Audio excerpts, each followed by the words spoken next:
മഴതോരും മുൻപിലെ പുത്തൻ സ്റ്റോറിയിലേക്ക് ഏവർക്കും സ്വാഗതം. ഈ സ്റ്റോറി ഇഷ്ടപ്പെടുവാണെങ്കിൽ ഒന്ന് സബ്സ്ക്രൈബ് ചെയ്യണേ, അതുപോലെ ലൈക്ക് ചെയ്യാനും ഹൈപ്പ് ചെയ്യാനും മറക്കല്ലേ.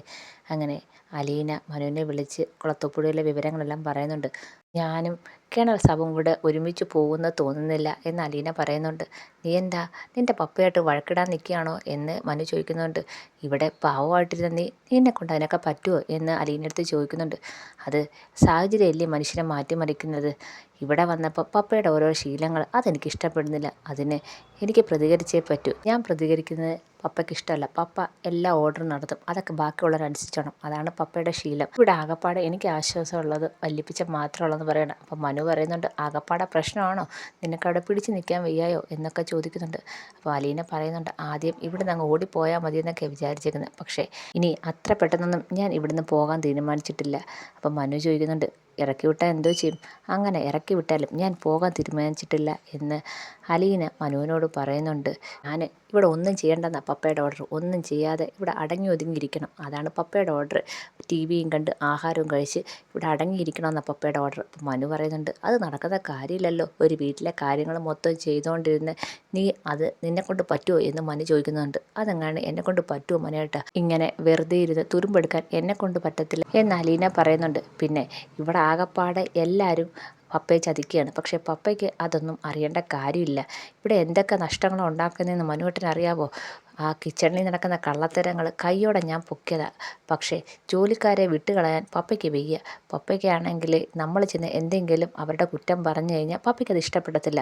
അവർക്ക് ഇഷ്ടം പോലെ അവർ ചെയ്യട്ടെ എന്നാണ് പപ്പ പറയുന്നത്. അവരെല്ലാവരും കൂടെ കൂട്ടത്തോടെ പപ്പയെ പറ്റിക്കുകയാണ് എന്ന് അലീന മനുവിനോട് പറയാണ്. അപ്പോൾ മനു ചോദിക്കുന്നുണ്ട്, നീ നിൻ്റെ പപ്പയോട് കാര്യങ്ങളെല്ലാം പറഞ്ഞുകൂടായോ?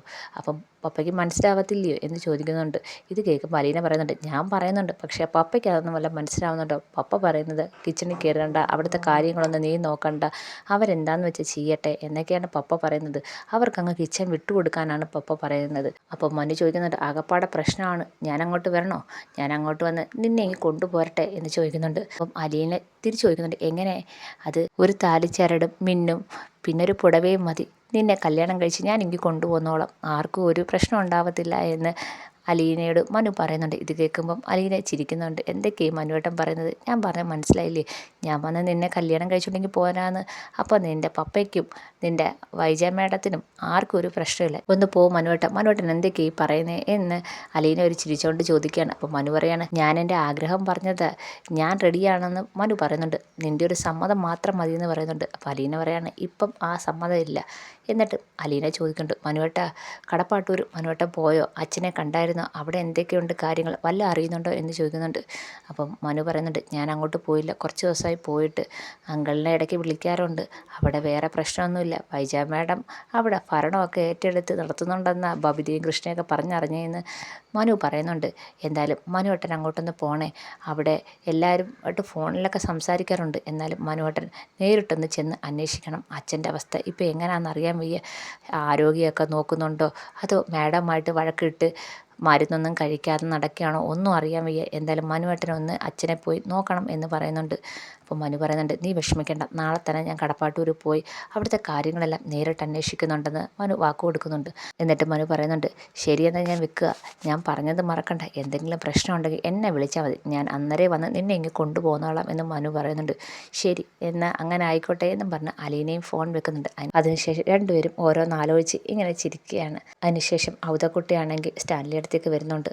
അപ്പം സ്റ്റാൻലി ആണെങ്കിൽ അവിടെ ഇരുന്ന് കള്ളു കുടിക്കുകയാണ്. അപ്പം ഔതക്കുട്ടി ചോദിക്കുന്നുണ്ട്, എന്താണ് എപ്പോഴും നിനക്ക് ഇത് തന്നെയുള്ള പരിപാടി? നിനക്ക് കുറച്ചുകൂടെ ആ അലീനെ കൊച്ചിന് ഇതൊന്നും ഇഷ്ടമല്ല നിനക്ക് അറിഞ്ഞൂടെ എന്ന് ചോദിക്കുന്നുണ്ട്. അപ്പോൾ സ്റ്റാൻലി ചോദിക്കുന്നുണ്ട്, അതെന്താ അവൾക്ക് ഇഷ്ടമല്ലെന്ന് പറഞ്ഞാൽ എനിക്ക് കുടിച്ചൂടെ അപ്പച്ചാ എന്നൊക്കെ ചോദിക്കുന്നുണ്ട്. അപ്പം ഔതക്കുട്ടി പറയുന്നുണ്ട്, എന്തായാലും ഞാൻ നാളെ പുനലൂരേക്ക് പോവുക. അപ്പച്ചനെന്താ പെട്ടെന്നങ്ങ് പോകാൻ തീരുമാനിച്ചിരിക്കുന്നത്? അല്ല, ഞാൻ വന്നിട്ട് ഉടനെ പോകാനായിട്ടല്ലേ അന്ന് വന്നത്, പിന്നെ ഇത്രയും ദിവസമായില്ലേ ആ റോയി കിടന്ന് വിളിക്കുന്നു. അവിടെ ഞാൻ പോയാലേ പല കാര്യങ്ങളും ശരിയാകത്തുള്ളൂ, ഞാനിന്ന് പോയിട്ട് വരാം എന്ന് ഔതക്കുട്ടി സ്റ്റാൻലി അടുത്ത് പറയുന്നുണ്ട്. അപ്പോൾ സ്റ്റാൻലി തിരിച്ച് ചോദിക്കുന്നുണ്ട്, അപ്പച്ചൻ അലീനയോട് പറഞ്ഞോ പോകുന്ന കാര്യം? ഇല്ല, ഞാൻ അവളോട് പറഞ്ഞില്ല, നിന്നോട് പറഞ്ഞിട്ട് അവളോട് പറയാമെന്ന് വിചാരിച്ചു. അപ്പച്ചൻ പോകുന്ന കാര്യം അവൾ അറിഞ്ഞാൽ അവൾക്ക് ഭയങ്കര വിഷമമായിരിക്കും. അവൾ അപ്പച്ചനുമായിട്ടല്ലേ ഭയങ്കരമായിട്ട് കൂട്ട്. അപ്പച്ചൻ പോയി കഴിഞ്ഞാൽ അവൾ ഒറ്റപ്പെട്ടു പോകും എന്ന് സ്റ്റാൻലി പറയുന്നുണ്ട്. അപ്പം അവതക്കുട്ടി പറയുന്നുണ്ട്, അത് നിനക്കറിയാമല്ലോ, ഞാൻ പോയി കഴിഞ്ഞാൽ അവൾക്ക് വേറെ ആരുമില്ല ഇവിടെ മിണ്ടാനും പറയാനൊന്നും. അങ്ങനെ അവൾക്ക് ഉണ്ടാവല്ലേ, നീ അവളോട് മിണ്ടണം, സ്നേഹത്തോടെ മിണ്ടണം. അവൾ നല്ല കൊച്ച, ഇത്രയും നല്ലൊരു സ്വഭാവമുള്ള പെങ്കൊച്ചിനെ ഞാൻ കണ്ടിട്ടില്ല. നീ നിൻ്റെ മോളെ സ്നേഹിക്കണം, അവളോട് കൂടുതൽ അടുക്കണം, കൂടുതൽ സംസാരിക്കണം. ഞാൻ പോയതിൻ്റെ ഒരു കുറവും അവൾക്ക് ഉണ്ടാവല്ലേ എന്നൊക്കെ സ്റ്റാൻലി എടുത്ത് ഔതക്കുട്ടി പറയുന്നുണ്ട്. അപ്പച്ചന് എന്തായാലും പോയേ പറ്റത്തോളോ എന്ന് ചോദിക്കുന്നുണ്ട്. പോയേ പറ്റത്തോളടാ, എന്നെ അവിടുന്ന് റോയി കിടന്ന് വിളിക്കുക. എത്ര ദിവസമായി ഞാൻ പോരുന്നിട്ട് എന്തായാലും നാളെ ഞാൻ പോകും എന്ന് പറയുന്നുണ്ട്. എന്നാൽ അപ്പച്ചൻ്റെ ഇഷ്ടം പോലെ ചെയ്യുന്ന സ്റ്റാൻലി പറയുന്നുണ്ട്. അതിനുശേഷം നേരെ അലീനെ അടുത്ത് വരുന്നുണ്ട് ഔതക്കുട്ടി. എന്താ വലിയപ്പച്ച എന്നോട് എന്തോ പറയാനുണ്ടല്ലോ, എന്താണെന്ന് ചോദിക്കണേ? അതേ മോളെ, നാളെ രാവിലെ ഞാൻ പുല്ലൂരിലേക്ക് പോവുക. അതെന്താ വലിയപ്പച്ച പെട്ടെന്ന് പോകുന്നത്? അതെ, അവിടെ പല പ്രശ്നങ്ങളുണ്ട്. ഞാൻ പെട്ടെന്ന് ഇവിടെ വന്നിട്ട് തിരിച്ച് ചെല്ലാമെന്നും പറഞ്ഞാൽ റോയി എടുത്തു നിന്ന് പോരുന്നത്. പക്ഷേ ഇത്രയും ദിവസമായില്ലേ മോളെ, ഇനി ഞാൻ ചെല്ലാതിരുന്നാൽ ശരിയാവത്തില്ല. അതുകൊണ്ട് നാളെ രാവിലെ തന്നെ ഞാൻ പോവും. അപ്പം അലീനയ്ക്ക് ഭയങ്കര വിഷമമാവുന്നുണ്ട്. മോള് വിഷമിക്കണ്ട, ഇവിടെ ലാലിച്ചനില്ലേ? അപ്പോൾ അലീന പറയാണ്, ലാലിച്ചൻ ഉള്ളതും ഇല്ലതും ഒക്കെ തുല്യ വല്യപ്പച്ച, എന്നോട് ആരും മിണ്ടാനില്ല. വല്യപ്പച്ചൻ പോയി കഴിഞ്ഞാൽ ഞാൻ ഒറ്റപ്പെട്ടു പോകും എന്ന് പറയുന്നുണ്ട്. അതൊന്നുമില്ല, ഞാൻ അവൻ്റെ അടുത്ത് കാര്യങ്ങളെല്ലാം പറഞ്ഞ് മനസ്സിലാക്കിയിട്ടുണ്ട് എന്ന് ഔതക്കുട്ടി അലീനയോട് പറയുന്നുണ്ട്. പക്ഷേ അലീന ഭയങ്കര വിഷമത്തോടെ നിൽക്കുകയാണ്. അങ്ങനെ പിറ്റേന്നായപ്പം തന്നെ രാവിലെ മനു കടപ്പാട്ടൂരോട്ട് പോവുകയാണ്. അപ്പം സിറ്റ് ഔട്ടിൽ ഇരുന്ന് കൃഷ്ണയും ബബിതയും കൂടെ സംസാരിച്ചുകൊണ്ടിരിക്കുമ്പം തന്നെ വൈജ വന്ന് വഴക്കുണ്ടാക്കുന്നുണ്ട്. നിങ്ങളെന്താ ഇവിടെ വന്നിരിക്കുന്നത്, നിങ്ങൾക്ക് പഠിക്കാനൊന്നുമില്ലേ എന്ന് ചോദിക്കുന്നുണ്ട്. അപ്പോൾ കൃഷ്ണൻ പറയുന്നുണ്ട്, അമ്മയെ പഠിച്ചിട്ട് ഇപ്പം ഇങ്ങോട്ട് വന്നതാണ്, കുറച്ച് നേരം ബബിതയേച്ചിട്ട് സംസാരിച്ചതിന് ശേഷം ഞങ്ങൾ വീണ്ടും പഠിക്കാൻ പോകും. അപ്പം വൈജ ഉടനെ വീണ്ടും ചോദിക്കുകയാണ്, എപ്പോഴും നിങ്ങൾക്ക് എന്തോ ഇത്ര സംസാരിക്കാനുള്ളത്? പണ്ടൊന്നും ഇത്ര സംസാരമില്ലല്ലോ, ഇപ്പം എന്താ ഇത്ര സംസാരിക്കാനുള്ളതെന്ന് ചോദിക്കുകയാണ്. അപ്പോൾ ബബിത പറയുകയാണ്, ഞങ്ങൾക്ക് പലതും സംസാരിക്കും കാണും, അമ്മ എന്തിനാ ആവശ്യമില്ലാതെ എപ്പോഴും ഞങ്ങളെ വഴക്ക് പറയാൻ വരുന്നത്? അമ്മയ്ക്ക് വേറെ പണിയൊന്നുമില്ലേ? ഞങ്ങൾ പഠിക്കാൻ ഇപ്പോൾ ഉടനെ തന്നെ പോകുമെന്ന് ബബിത പറയുന്നുണ്ട്. അങ്ങനെ വൈജയാണെങ്കിൽ പെട്ടെന്ന് തന്നെ പഠിക്കാൻ പോകണം എന്നും പറഞ്ഞുകൊണ്ട് അങ്ങ് കയറിപ്പോവുകയാണ്. അപ്പോഴാണ് മനു വരുന്നത്. അപ്പോൾ മനു വരുമ്പോൾ ഉടനെ ബബിതയും കൃഷ്ണയും കൂടെ ഓടിച്ചെല്ലുന്നുണ്ട്. മനുവേട്ടൻ എന്താ പെട്ടെന്ന് ഇങ്ങോട്ടൊരു വിസിറ്റ്? മറ്റേത് അലീന ചേച്ചി ഉള്ളപ്പോൾ ഇടയ്ക്കിടയ്ക്ക് വരികയായിരുന്നു, ഇപ്പോൾ കാണാനേ ഇല്ലെന്ന് ബബിത പറയുന്നുണ്ട്. അല്ല, ഇവിടുത്തെ അന്തരീക്ഷമൊക്കെ എങ്ങനെ ഉണ്ട്? അതൊന്നും അറിയാതെ വന്ന് കയറുന്നത് ശരിയല്ലല്ലോ, അതുകൊണ്ടാണ് ഞാൻ വരാത്തതെന്ന് പറയാണ്. അപ്പോൾ ബബിത പറയുന്നുണ്ട്, ഇവിടുത്തെ എന്തോ അന്തരീക്ഷം, അമ്മ ഇടയ്ക്കിടയ്ക്ക് അച്ഛനെ കോലിട്ടിളക്കും, അച്ഛൻ നല്ല മറുപടി കേൾക്കും, അച്ഛൻ്റെ വായിൽ നിന്ന് കിട്ടുന്നത് അമ്മ ഒരാഴ്ച അതിൻ്റെ എഫക്റ്റ് കാണും, വീണ്ടും ചെല്ലും. ഇതൊക്കെ തന്നെ ഇവിടെ നടക്കുന്നത്. അപ്പം മാഡത്തിന് ഒരു മാറ്റം ഇല്ലയെന്ന് മനു ചോദിക്കുകയാണ്. എന്ത് മാറ്റം? ഒരു മാറ്റവും ഇല്ല. ഞങ്ങൾക്കൊക്കെ എന്ത് മാറ്റം ഉണ്ടായാലും അമ്മയ്ക്കൊരു മാറ്റം ഉണ്ടാകത്തില്ലെന്ന് ബബിത പറയുന്നുണ്ട്. മനുവേട്ടൻ അച്ഛനെ കാണാൻ വന്നതാണോ എന്ന് കൃഷ്ണ ചോദിക്കുന്നുണ്ട്. അതെ, അങ്കിളില്ലേ? ആ ഉണ്ട്. അലീന ചേച്ചി വിളിക്കാറുണ്ടോ എന്ന് ബബിത ചോദിക്കുന്നുണ്ട്. ആ, ഇടയ്ക്കൊക്കെ വിളിക്കാറുണ്ട്. പിന്നെ മനുവേട്ടനെ അലീന ചേച്ചി വിളിക്കാതിരിക്കുമോ എന്ന് കൃഷ്ണ ചോദിക്കുന്നുണ്ട്. അങ്ങനെ അകത്തോട്ട് ചെല്ലുമ്പോൾ വൈജ വരുന്നുണ്ട്. വൈജ പെട്ടെന്ന് ചോദിക്കുന്നുണ്ട്, നിനക്കിന്ന് പോകണ്ടായിരുന്നോ ആൻറ്റി എന്ന് മനു പറയുന്നുണ്ട്. ഇവിടെ ആൻറ്റി ഭരണമൊക്കെ തിരിച്ചു പിടിച്ചോ എന്ന് ചോദിക്കുന്നുണ്ട്. മറ്റവൾ ഭരിച്ച് ഇവിടെ ആകപ്പാടെ നാശമാക്കി ഇട്ടിരുന്നതാണ്, ഇപ്പം പഴയതുപോലെ ഞാൻ ആക്കി എടുക്കുന്നുണ്ടെന്ന് വൈജ പറയുന്നുണ്ട്. അലീനെ ആൻറ്റി അങ്ങ് മറന്നു പോയോ? അലീനയുടെ കാര്യം ഓർക്കാറുണ്ടോ എന്നൊക്കെ ചോദിക്കുന്നുണ്ട്. അവളെ ഞാൻ അങ്ങനെ മറക്കുമോ? എൻ്റെ ജീവിതം കുട്ടിച്ചോറാക്കിയവളാണ് അവൾ, അത്ര പെട്ടെന്നൊന്നും ഞാൻ അവളെ മറക്കത്തില്ല എന്ന് വൈജ പറയുന്നുണ്ട്. അങ്ങനെ ആൻറ്റിക്ക് പെട്ടെന്നൊന്നും അവളെ മറക്കാനും പറ്റത്തില്ല, മറക്കണമെന്ന് വിചാരിച്ചാൽ നടക്കത്തില്ല. പിന്നെ ആൻറ്റി ഇപ്പം അവളെ എടുത്ത് ഇവിടുന്ന് ദൂരെ കളഞ്ഞെന്നുള്ളൊരു വിചാരം ഉണ്ടല്ലോ, അത്ര പെട്ടെന്നൊന്നും ആൻറ്റിക്ക് ആൻറ്റിയുടെ ജീവിതത്തിൽ നിന്ന് അവളെ എടുത്ത് ദൂരെ കളയാനും പറ്റത്തില്ല, അവളെ ഓർക്കാതിരിക്കാനും പറ്റത്തില്ല. അവൾ ഇനിയും ആൻറ്റിയുടെ ജീവിതത്തിലേക്ക് വരുമെന്ന് പറയുകയാണ്. ഇത് കേൾക്കുമ്പോൾ വൈജയാണെങ്കിൽ ഒന്ന് ദേഷ്യപ്പെടുന്നുണ്ട്.